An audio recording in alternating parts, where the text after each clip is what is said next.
Hi guys, it's me Ganga Vinu ബ്ലോഗിലേക്ക് എല്ലാവർക്കും സ്വാഗതം. ഇന്നൊരു കുക്കിംഗ് വീഡിയോ ആയിട്ടാണ് ഞാൻ വന്നിട്ടുള്ളത്. അപ്പോൾ ഇന്ന് രാവിലെ തന്നെ ഞങ്ങൾക്കൊരു വലിയ ചൂരമീൻ കിട്ടിയിട്ടുണ്ട്. അപ്പോൾ വിചാരിച്ചു ഞങ്ങൾ എങ്ങനെയാണ് ചൂരക്കറി വെക്കുന്നതെന്ന് നിങ്ങൾക്കൂടെ കാണിച്ചു തരാമെന്ന്. അപ്പോൾ ആദ്യം തന്നെ മീനിൻ്റെ മേൽ ഭാഗത്തെ മുള്ളൊക്കെ കണ്ടിച്ച് കളയാണ് കേട്ടോ. മീൻ കണ്ടിക്കുന്നത് അമ്മയാണ് കേട്ടോ. അപ്പോൾ അമ്മ ശ്രദ്ധിച്ചാണ് കണ്ടിക്കുന്നത്. പിന്നെ അടുത്തത് തൊലി ഉരിച്ച് കളയുന്നതാണ് കേട്ടോ. അപ്പോൾ ഞങ്ങൾ ചെറിയ ചൂരയായാലും വലിയ ചൂരയായാലും ഇങ്ങനെ തൊലി ഉരിച്ച് കളയും കേട്ടോ. കാരണം വേറെ ഒന്നുമല്ല, ഈ ചൂരയ്ക്കൊരു പ്രത്യേക ഒരു സ്മെല്ലുണ്ട്. അപ്പോൾ അത് ഈ തൊലി ഉരിച്ച് കളഞ്ഞാൽ അത്ര സ്മെല്ലൊന്നുമില്ല, വളരെ ടേസ്റ്റുമാണ് കേട്ടോ ഇങ്ങനെ തൊലി ഉരിച്ച് കളയപ്പോൾ. അപ്പോൾ ഇതുപോലെ പാർട്ടായിട്ട് കണ്ടിക്കും. എന്നിട്ട് ചെറിയ ചെറിയ കഷ്ണങ്ങളാക്കുവാണ് കേട്ടോ ചെയ്യുന്നത്.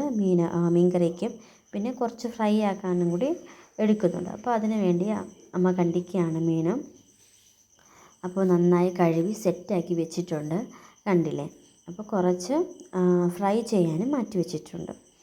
അപ്പോൾ ഇനി എന്തൊക്കെയാണ് ചേർക്കുന്നതെന്ന് നിങ്ങൾക്ക് ഞാൻ കാണിച്ചു തരാം.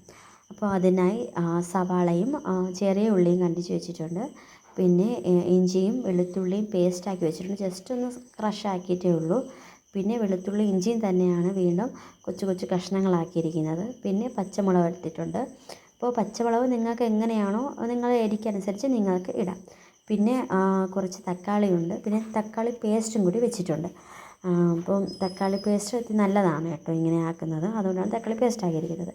പിന്നെ പ്രധാനമായിട്ട് പിന്നെ ഒരു ഐറ്റം കൂടിയുണ്ട്, കറിവേപ്പില. അപ്പോൾ നമ്മുടെ വീട്ടിലെ എല്ലാവരുടെ വീട്ടിലും അങ്ങനെ തന്നെയാണ്. ഏതൊരു കറിക്ക് വയ്ക്കണമെങ്കിലും കറിവേപ്പില മസ്റ്റാണ്. അപ്പോഴേക്കും ചട്ടി വെച്ചിട്ടുണ്ട്, അത് ചൂടാവട്ടെ.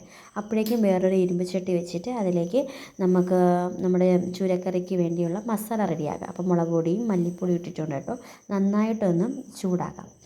അപ്പോൾ ചൂടാക്കിയിട്ട് മാറ്റി വയ്ക്കുക. അപ്പോഴേക്കും ഞങ്ങൾ ചട്ടി നന്നായി ചൂടായിട്ടുണ്ട്. അതിലേക്ക് കടുക് വറുത്ത് നമ്മൾ മാറ്റി വെച്ചിരിക്കുന്ന ഓരോ ഇൻഗ്രീഡിയൻസ് ഇതിലേക്ക് ആഡാക്കാം. അപ്പോൾ എല്ലാം ഇങ്ങനെ പതിയെ ആയിട്ട് കടുക് ഇട്ടു, കറിവേപ്പില ഇട്ടു, പിന്നെ വെളുത്തുള്ളി ഇട്ടു, ഇഞ്ചി ഇട്ടു, തക്കാളി ഇട്ടു, പിന്നെ നമ്മൾ അരിഞ്ഞ് വെച്ചിരിക്കുന്ന ചെറിയ ഉള്ളിയും സവാളയും ഇവിടെ ഇടണം. അപ്പോൾ ഇട്ട് അതിൻ്റെ കൂടെ തന്നെ കുറച്ച് ഞങ്ങൾ നേരത്തെ മാറ്റി വെച്ചിരുന്ന മീനും കൂടി എടുത്തിടണം. എന്നിട്ട് അതിൻ്റെ മുകളിലൂടെ ഇഞ്ചി വെളുത്തുള്ളി പേസ്റ്റും കൂടി ഇട്ട് പിന്നെ നന്നായിട്ട് കുറച്ച് ഉപ്പും കൂടി ഇട്ട് വെച്ചിരിക്കണം. എന്നിട്ട് കുറച്ച് കഴിഞ്ഞിട്ട് തന്നെ മഞ്ഞൾപ്പൊടിയും കൂടി ഇടണം. മഞ്ഞൾപ്പൊടിയും ഇട്ട് നന്നായിട്ടത് മിക്സ് ആക്കണം. അപ്പോൾ എല്ലാം കൂടി ആയിട്ട് നന്നായിട്ട് ഇളക്കി വയ്ക്കുക. ഇളക്കി വെച്ചിട്ട് അടച്ച് വയ്ക്കുക. കുറച്ച് നേരത്തേക്ക് ഒരു 2 മിനിറ്റ് മതി. 2 മിനിറ്റ് വരെ അടച്ച് വയ്ക്കുക. അപ്പോഴേക്കും നമുക്ക് ഫ്രൈ ആക്കാനുള്ള പാൻ നമുക്ക് അടുപ്പിൽ വയ്ക്കാം. അടുപ്പിൽ വെച്ച് എണ്ണ ഒഴിച്ച് 2 കറിവേപ്പിലേക്ക്, അതൊക്കെ നല്ല രുചിയാണ് കേട്ടോ അങ്ങനെ വെച്ചാൽ. അങ്ങനെ 2 കറിവേപ്പിലേക്ക് വെച്ചു. പിന്നെ ഫ്രൈ ആക്കാനുള്ളതായിട്ട് നമുക്ക് അതിൻ്റെ പരിപാടികൾ തുടങ്ങാം. അപ്പോൾ അത് വെച്ച് ഇതാകുമ്പോഴേക്കും നമ്മുടെ കറി ഏകദേശം സെറ്റായിട്ടുണ്ടായിരിക്കും. അപ്പോൾ നമുക്കതൊന്ന് നോക്കാം. അപ്പോഴേക്കും ഞങ്ങൾ കറി സെറ്റായിട്ടുണ്ട്. അപ്പോഴേക്കും നമ്മൾ മാറ്റി വെച്ച മസാല നമുക്കിതിലേക്ക് ചേർത്ത് കൊടുക്കാം. അപ്പോൾ ഇങ്ങനെ മസാല എന്തുകൊണ്ട് അങ്ങനെ വെക്കുന്നതെന്ന് വെച്ചാൽ നല്ല കളർ കിട്ടാനും പിന്നെ നല്ല ടേസ്റ്റും കൂടി ആയിരിക്കും കേട്ടോ. ഏത് കറിക്കായാലും ഇങ്ങനെ വെക്കുന്നത് നല്ലതാണ്. അപ്പോഴേക്കും നമ്മുടെ കറി എന്തായാലും ഒരു ഏകദേശം സൂപ്പറായിട്ടുണ്ട്, കണ്ടില്ലേ. ഇനി അടച്ച് വെച്ച് വെക്കാം. കുറച്ച് കഴിഞ്ഞ് നമുക്ക് തുറന്ന് നോക്കാം. ആഹാ, എന്ത് മനോഹരമായ കറി. അപ്പോൾ ഇത് ഇഷ്ടപ്പെട്ടെങ്കിൽ ലൈക്ക് ചെയ്യാൻ ആരും മറക്കല്ലേ.